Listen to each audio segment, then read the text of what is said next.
आज सुबह ही हमें एक दुखद खबर मिली है। संसद में मेरे साथी बीजेपी के वरिष्ठ नेता और सामाजिक न्याय के अग्रणी सिपाही श्रीनिवास प्रसाद जी अब हमारे बीच नहीं रहे। श्रीनिवास प्रसाद जी कर्नाटका की चामराजनगर से सांसद थे। श्रीनिवास जी जमीन से जुड़े नेता थे, सच्चे अर्थ में जननेता थे। अपने इतने दशकों के सामाजिक जीवन में उन्होंने हर क्षण गरीबों, शोषितों, वंचितों की सेवा की।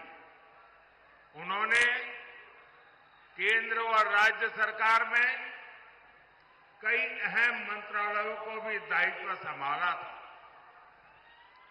दलित वर्ग के सामाजिक उत्थान के लिए उन्होंने जो प्रयास किए उन्हें हमेशा याद किया जाएगा। ईश्वर उन्हें सद्गति दे। उनके परिवार और समर्थकों के साथ मेरी संवेदनाएं हैं। साथियों, 2024 का चुनाव भारत का भविष्य तय करेगा। ये चुनाव विकसित भारत के संकल्प का चुनाव है। ये चुनाव आत्मनिर्भर भारत की सिद्धि का चुनाव है। हमारा संकल्प है कि नेक्स्ट कुछ ईयर्स में, आने वाले कुछ सालों में भारत विश्व की टॉप 3 इकोनॉमी बने। आप मुझे बताइए कि भारत को दुनिया की तीसरी बड़ी आर्थिक शक्ति कौन बनाएगा? कौन बनाएगा? कौन बनाएगा? कौन बनाएगा? जी नहीं, आपका एक वोट बनाएगा। आपके वोट की ताकत है जो मोदी को मजबूती देगी और तब जाकर के देश दुनिया में टॉप 3 इकोनॉमी बन जाएगा। हमारा संकल्प है कि हम भारत को मैन्युफैक्चरिंग हब बनाएं। हम भारत को स्किल सेंटर बनाएंगे और ये संकल्प वैकेशन गुजारने वाले नहीं कर सकते पूरा। मौज मस्ती में जिंदगी गुजारने वाले ये काम पूरा नहीं कर सकते। इसके लिए तो विजन चाहिए और विजन के लिए जिंदगी चाहिए खपाने के लिए। जब विजन के लिए जीवन खपाते हैं और जब एक लक्ष्य को लेकर, एक संकल्प को लेकर 24/7 दिन रात काम करते हैं, तब जाकर के संकल्प सिद्ध होते हैं।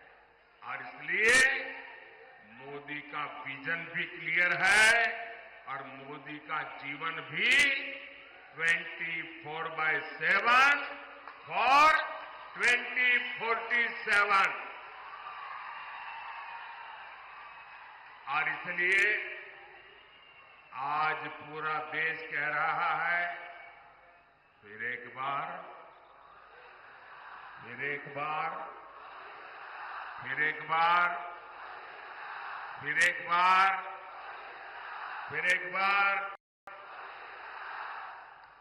जरा एसपीजी वाले, ये बच्ची एक तस्वीर लेके आई है, कब से खड़ी रही है, उसकी तस्वीर ले लीजिए। बेटा, please write down your name and address. मैं आपको चिट्ठी जरूर भेजूंगा। जरा उनसे एसपीजी के लोग फोटो ले लेना। आप हाथ नीचे करो बेटा, वो ले लेंगे। अब आओ, हाथ थक जाएगा आपका। हाँ।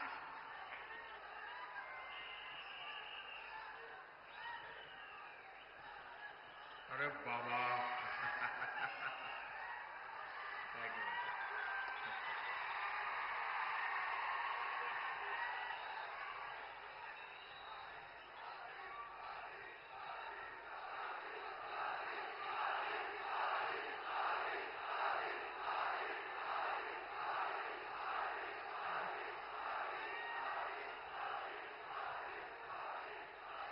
साथियों, जिस कांग्रेस का एकमात्र काम सरकार में रहते हुए देश को लूटना है, उसे क्या आप इतने बड़े देश की जिम्मेवारी दे सकते हैं? मेरा सवाल अगर आप समझ सके तो जवाब देना। जवाब देंगे? जवाब देंगे?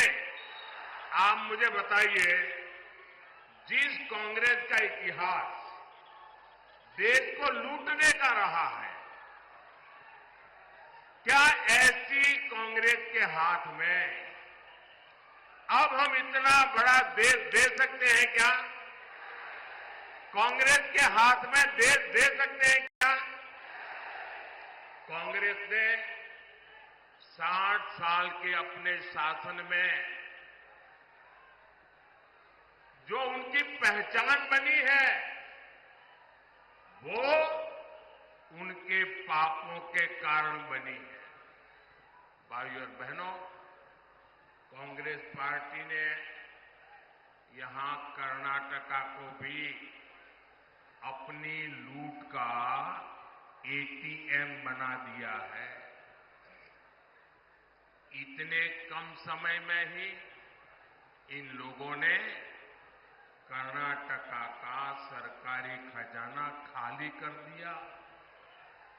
हालत ये हो गई है कि विधायकों को विकास के लिए मिलने वाली विधायक निधि का पैसा तक समय से नहीं मिल पा रहा है।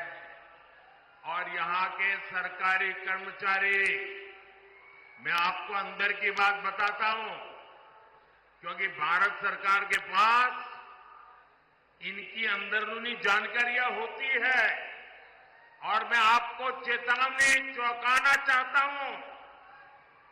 वो दिन दूर नहीं है जब कर्नाटका सरकार यहां के सरकारी मुलाजिमों को पेमेंट तक नहीं दे पाएगी, पेमेंट तक नहीं दे पाएगी। आपके बच्चे भूखे मर जाए, ऐसी स्थिति ये लोग पैदा करके रखेंगे। जनहित की ऐसी कोई योजना नहीं जो कांग्रेस के भ्रष्टाचार का शिकार न हुई। और इसलिए तो देश के सभी अनुभवी लोग कहते हैं, इतिहास भी कहता है, कांग्रेस आई तबाही लाई, कांग्रेस आई तबाही लाई। साथियों, कर्नाटका में कांग्रेस सरकार नहीं चला रही है। कांग्रेस पार्टी यहां वसूली गैंग चला रहा है, वसूली गैंग चला रहा है। पूरी सरकार इसी प्लानिंग में लगी हुई है कि कहां से वसूली हो, खजाने में पैसा आए और उसको लूटकर अपनी तिजोरी भरें। हमारा कर्नाटका और बेंगलुरु, जिसे दुनिया में टेक हब पर जाना जाता है, टेक हब के रूप में पूरे विश्व में हमारे कर्नाटका ने देश का नाम ऊंचा किया। आज कांग्रेस सरकार ने ये टेक हब को टैंकर हब बना दिया, टैंकर हब बना दिया।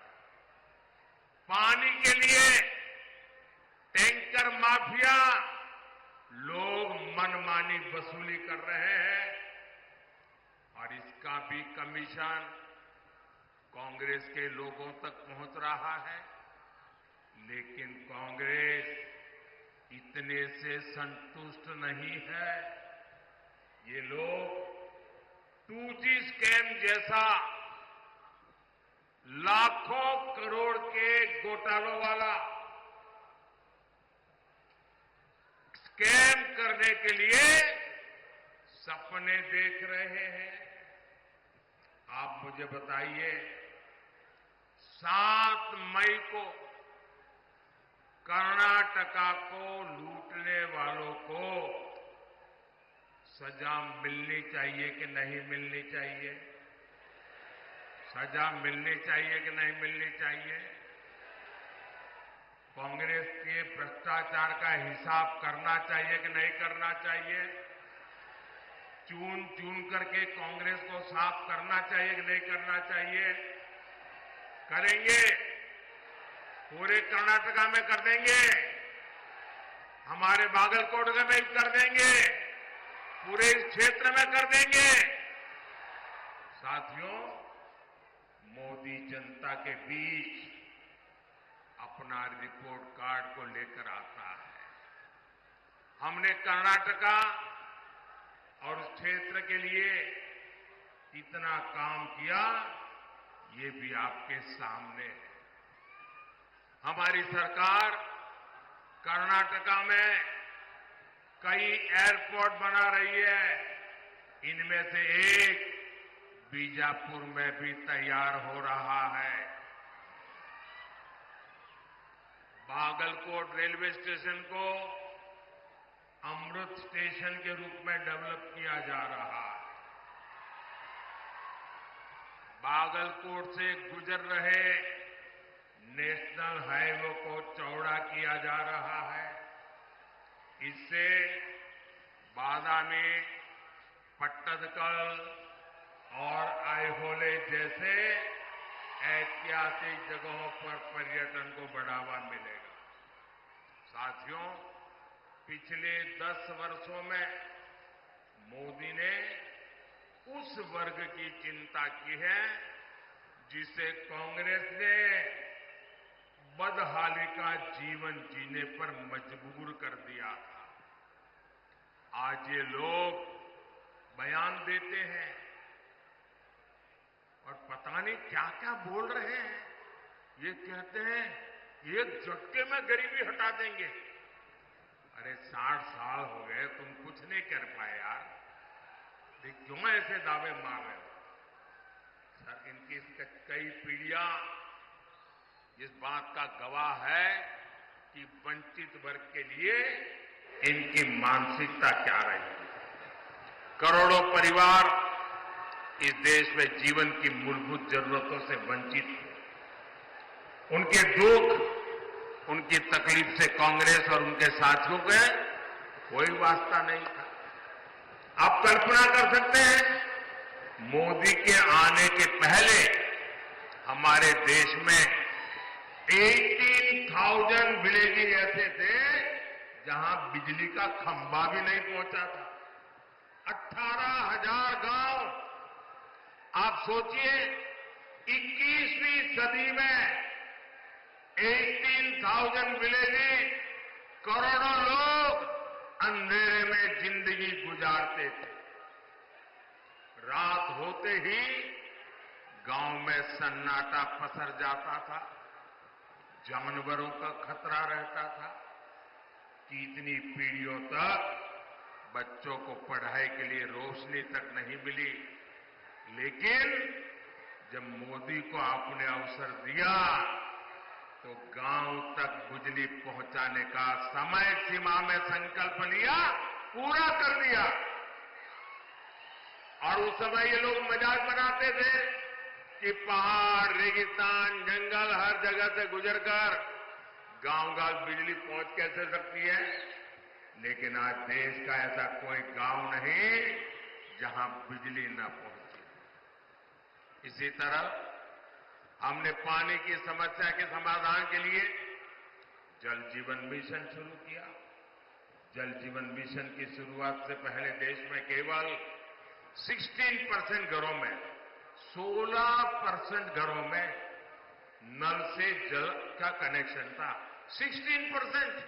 आजादी के इतने सालों के बाद भी सिर्फ 16%। मोदी ने 5 इयर्स में 75% से ज्यादा घरों तक पानी पहुंचा दिया। 70 ईयर केवल 3 करोड़ कनेक्शन और 5 ईयर में 11 करोड़ कनेक्शन। ये काम मोदी करता है। क्या ये काम मोदी के आने पहले हो नहीं सकता था क्या? वही सरकार, वही नियम, वही फाइलें, वही दफ्तर, ये आप नहीं कर सकते थे, मोदी ने करके दिखाया। और इसलिए भाइयों बहनों, आपको तय करना है कि देश कैसे लोगों के हाथ में देना है। भाइयों बहनों, काम हो सकता था जब कांग्रेस को गरीब की, वंचित की रत्ती पर थोड़ी सी भी चिंता होती। लेकिन कांग्रेस को कभी गरीब की, वंचित की, दलित की, पिछड़ों की उनको परवाह ही नहीं थी। साथियों, कांग्रेस का यही रवैया हमारे बॉर्डर विलेजेस के लेकर रहा।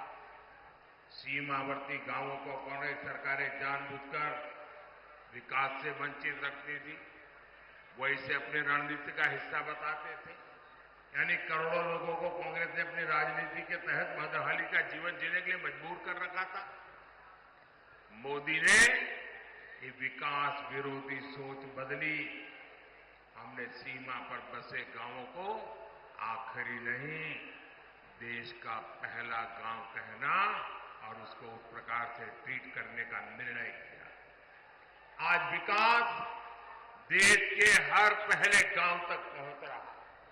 भाइयों और बहनों, कांग्रेस की विकास विरोधी मानसिकता का बड़ा बोझ हमारे एससी, एसटी समाज भी को उठाना पड़ा। एससी, एसटी समाज के लोग विकास से सबसे दूर थे। हमने आज पीएम आवास योजना के तहत 4 करोड़ लोगों को पक्के मकान दिए। 55 करोड़ गरीबों के पहली बार बैंक में खाते खुल गए। उज्ज्वला योजना के तहत करोड़ों माताओं बहनों को मुफ्त गैस सिलेंडर मिले, उन्हें धुएं से आजादी मिली। इनमें से सबसे बड़ी संख्या एससी, एसटी, ओबीसी समाज के लोगों की है। आज शिक्षा से लेकर रोजगार तक सरकार की योजना का बहुत बड़ा लाभ इस वर्ग को मिल रहा है। साथियों, बीजेपी कर्नाटका के विकास में अपनी पूरी ऊर्जा लगाती है, लेकिन कांग्रेस हमारी योजनाओं को रोकने में पूरी ताकत लगाती है। हमने बागलकोट की इलकल साड़ी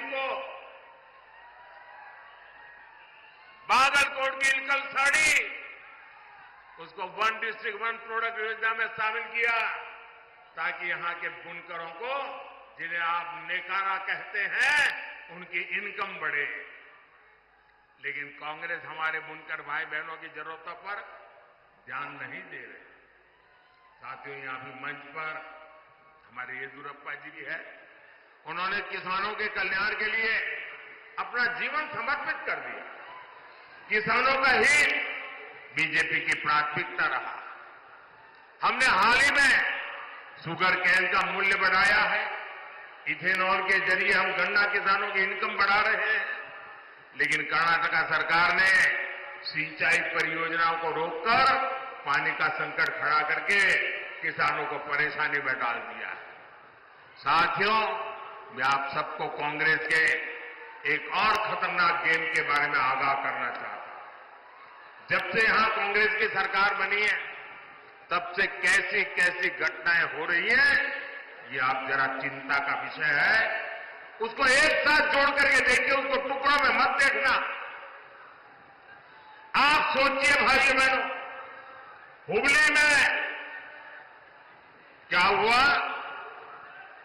हमारी एक बेटी के साथ क्या हुआ।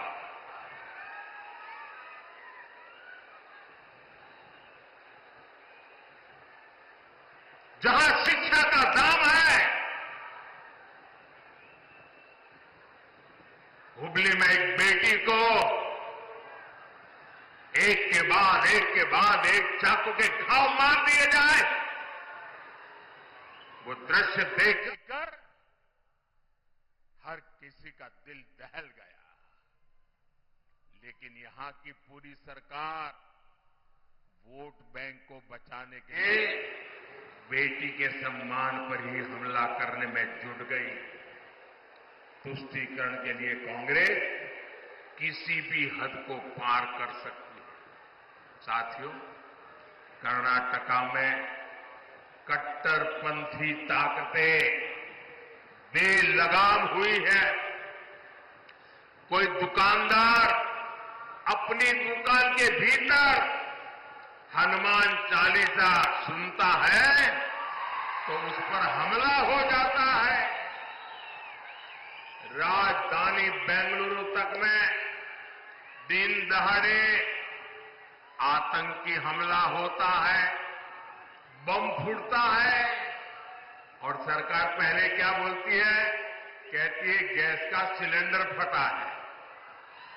ये गैस का सिलेंडर फटा है कि तुम्हारा दिमाग फटा है। बाद में कहते हैं ये बिजनेस राइवलरी थी। भाइयों बहनों, ये नॉर्मल क्राइम की घटनाएं नहीं है। ये आतंकवाद की, कट्टरतावाद की मानसिकता है, और कांग्रेस सिर्फ वोट पाने के लिए इस मेंटालिटी को प्रोटेक्ट कर रही है, प्रमोट कर रही है। साथियों, कांग्रेस की वोट बैंक की राजनीति के चलते अब देश में एससी एसटी के अधिकार भी सुरक्षित नहीं है। एक और बीजेपी सरकार ने कर्नाटका में तलवारा समुदाय को एसटी का दर्जा दिया था। कर्नाटका में 3 लाख से ज्यादा परिवारों को हक्कू पत्र दिए गए। लेकिन कर्नाटका में कांग्रेस ने संविधान बदलने, एससी एसटी ओबीसी का हक छीनने का अभियान शुरू किया है। हमारा संविधान धर्म के आधार पर रिजर्वेशन की बात नकारता है, नहीं स्वीकारता है। लेकिन कर्नाटका की सरकार ने ओबीसी रिजर्वेशन का हिस्सा मुस्लिमों को दे दिया है। ये इतने से भी नहीं मानेंगे, इन्होंने पहले भी अपने मैनिफेस्टो में धर्म के आधार पर रिजर्वेशन देने के लिए कानून बनाने की बात कही। इस बार भी इनके मैनिफेस्टो में ऐसे ही सिग्नल है, और मैं देख के मेरे दलित भाई बहनों को, मेरे एसटी भाई बहनों को, मेरे ओबीसी भाई बहनों को, मैं आपको कांग्रेस के मंसूबों से चेतने की जरूरत समझिए। ये लोग के आधार पर अपने वोट बैंक को सुरक्षित रखने के लिए वो आपके अधिकार जो बाबा साहब आंबेडकर ने दिए हैं, जो भारत के संविधान ने दिए हैं, उस पर लूट चलाने की ताक में बैठे हैं। उनको लगता है कि आज पार्लियामेंट में सबसे ज्यादा एससी एमपी बीजेपी के हैं, सबसे ज्यादा एसटी एमपी बीजेपी के हैं, सबसे ज्यादा ओबीसी एमपी बीजेपी के हैं, और इसलिए उनको लगता है अब एससी एसटी ओबीसी तो बीजेपी का हो गया और अब माइनॉरिटी के ऊपर भरोसा करने के लिए एससी एसटी ओबीसी का लूटो, माइनॉरिटी को दे दो। क्या आप ये चलने देंगे? क्या ये स्वीकार करेंगे? क्या? और मैं मेरे दलित भाई बहनों को, मैं मेरे आदिवासी भाई बहनों को, मैं मेरे ओबीसी भाई बहनों को आज गारंटी देता हूं, मैं कांग्रेस के ऐसे किसी मंसूबों को सिद्ध नहीं होने दूंगा। आपके अधिकारों की रक्षा के लिए, आपके आरक्षण की रक्षा के लिए मोदी किसी भी हद तक जाएगा, ये मैं आपको विश्वास दिलाता हूं। साथियों, आजकल एक और चिंता का विषय मैं आपके सामने रखना चाहता हूं। सोशल मीडिया का जमाना है, टेक्नोलॉजी का जमाना है और बहुत सी चीजें व्हाट्सएप पर, एक्स पर, सब पर आती रहती हैं और हम भी कभी देखे बिना फॉरवर्ड कर देते हैं। मैं सबसे पहले सोशल मीडिया के प्लेटफॉर्म पर काम कर रहा आया। आज दुनिया में भी सबसे ज्यादा फॉलोवर अगर किसी के हैं तो जो पहले 2-3 नाम है उसमें आपका एक मोदी है, क्योंकि मैंने इस ताकत का सदुपयोग किया,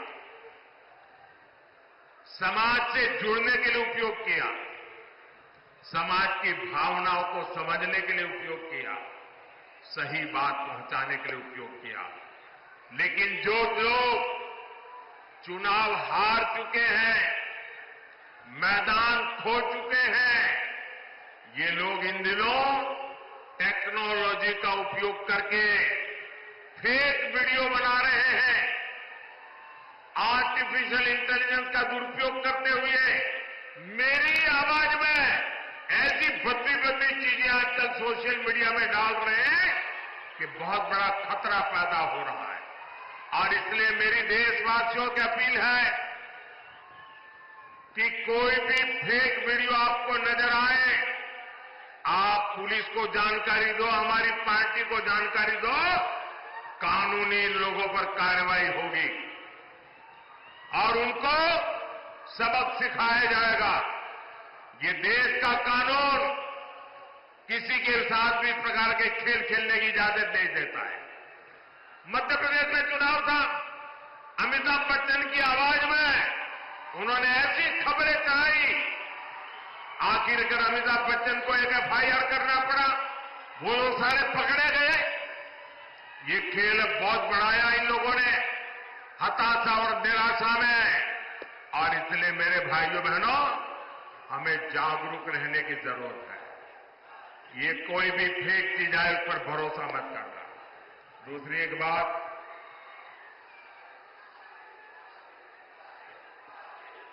देखिए ये मोदी जो है ना,